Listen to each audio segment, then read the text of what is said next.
Ayun po, mapagpalang araw mga mamsir. Dito tayo sa bayan po ng Herona, Tarlac. Titignan natin house and lot. Ito yung barangay road, papuntang provincial road yan. Ito right of way ni ma'am. So kanila po yan mismo. Ayan bahay po ng kapatid. So ito may power line, internet na wasa sa lugar. So tignan natin to, baka magustuhan nyo po to. Napakagandang house and lot dito po sa bayan po ng Herona, Tarlac. So, from town proper, mga 2 to 3 kilometers. Malapit lang siya. Tapos, provincial road, I think mga 300 meters lang siya. Provincial road na po. Napakalapit po ng bayan to. Tignan po natin tong bahay. Ito po yung bahay, mga ma'am sir. Up and down. Ang ganda. Tatlong room sa taas, isa sa baba, puro de aircon. Paliparan natin mamaya ng drone, ng ganda siya. Ito, mula dito nakabakod yung property ni ma'am. Kasi itong right of way, kanila din po. Kasi sa kapatid po yan nasa harap. Ito may parking lot. Ang ganda nito dahil sa may space po dito tayo sa part na likod. Ito ginawa nila dating lagayan, bodega ng mga palay. Kasi bibili sila ng palay dati. Dalawang bodega. Tapos may kubo na rin. Naging alagaan na po ng mga hype dito. Gan sa pabo, manok. Yan. Ito yung daan papunta sa labas. Makita natin mamaya. Kasya po yung elf. Ito yung likod. Ganda po. Kompleto. Mayroon silang Pero ito gagawin sana nilang swimming pool to. Dito na part na to. Swimming pool. So ganda sana. Pero bibenta na po nila ma'am. Tapos meron na rin silang reservo ng tubig. So tara po, tingnan natin yung sa loob. Inuna natin dito sa likod para makita po natin. Okay.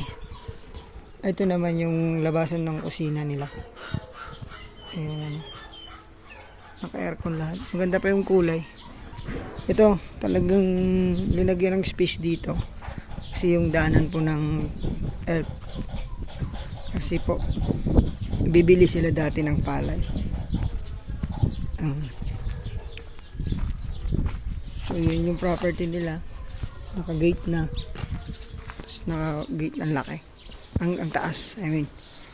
Ito. Barangay road, siguro 30 meters. Ayan, punong-puno ng CCTV. Ito namang parking lot nila, kahit dalawa dyan. Pangatlo itong dito sa baba. Ayan po. Polo fence yung ating property. Ang ganda. Ayan, meron siyang maliit na yan, tambayan dyan. Ito na lang, terrace na maliit. Tingnan natin sa loob, maganda.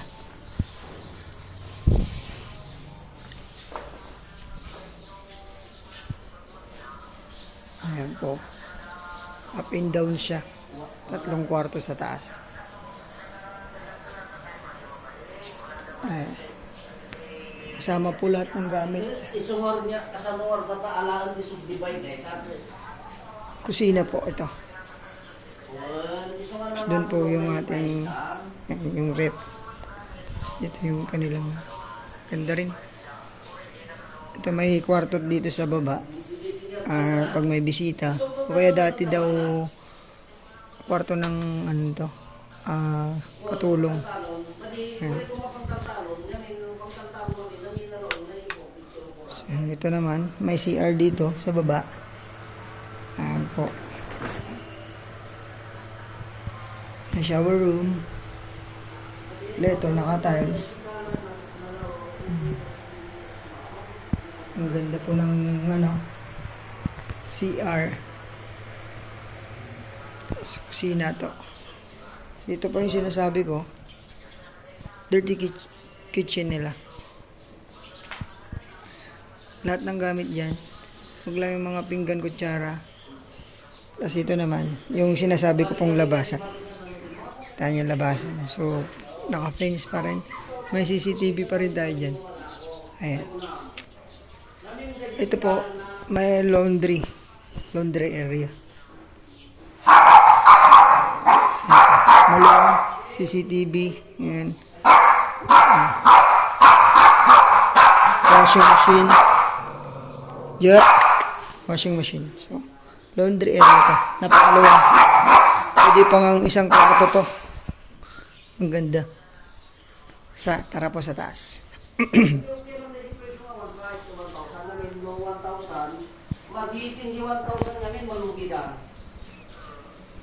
Tatay di right of way, title, amin jay. So, ito po, pataas. So, sila na di yung subdivide hindi ko, ti tumpasilyo. Okay, ang muna na di tingnan. Ito, pag-akyat natin, 1,500. pag kanan, mayroong terrace dito. May terrace siya dito. Pero may aso. Ayun. Maluwang, pwede pa sa isang kwarto. Ito na yung mamaya, papaliparan natin ng drone.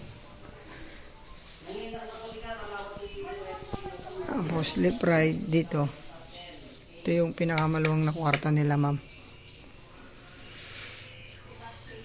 Ito. Pero ito kukunin nila, ma'am. Hindi yan kasama sa bintahan. Naka-aircon na rin po. Maluluwang po na, no? Ang ganda ng salamin, no? Ayan, naka-cabinet din. So, ang ganda po ng kwarto. Napakaluwang nito. Ito yung pinakamaluwang na kwarto nila. Ito naman po CR nila. Ayan po. Tapos may bathtub siya. So, fully furnished itong ano natin, property. Sinisilip natin.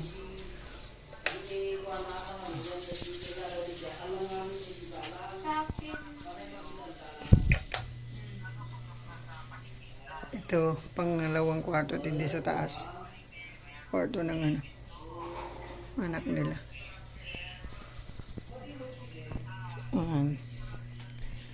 Naka-aircon din po. Kasi ito, tanaw natin yung sa likod. Ang nanggalingan natin. Ang mga farm na po sa likod, oh.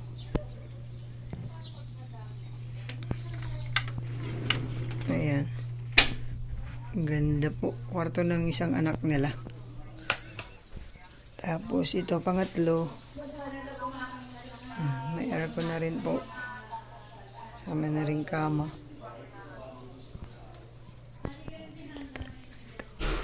So, kompleto naman po. Ayan, pangatlong kwarto. So, dalawang kwarto ng anak. Tapos dito yung sa magulang. Ito. Ayan. So, dito.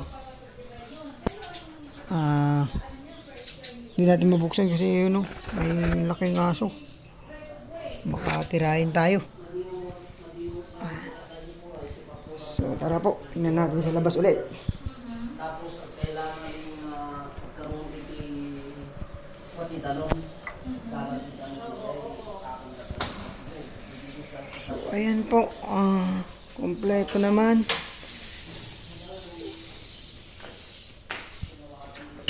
Kompleto siya. Almost 800 yung area ng property. Oh, yun. Titled property. So, ito magkakapatid. Sinubdivide. So, lumabas na yung ibang title. Ito na lang hinihintay. Yung title nila, ma'am. Pero yun nga, sabi nila, pwede naman daw pong mag-iwan, mag-balance para sa paglabas po ng tito. Mga 2 kilometers lang to. Malapit po sa bayan. From Manila, wala pang 2 oras to. Lapit po ng bayan. So, ganun. Sana magustuhan nyo to.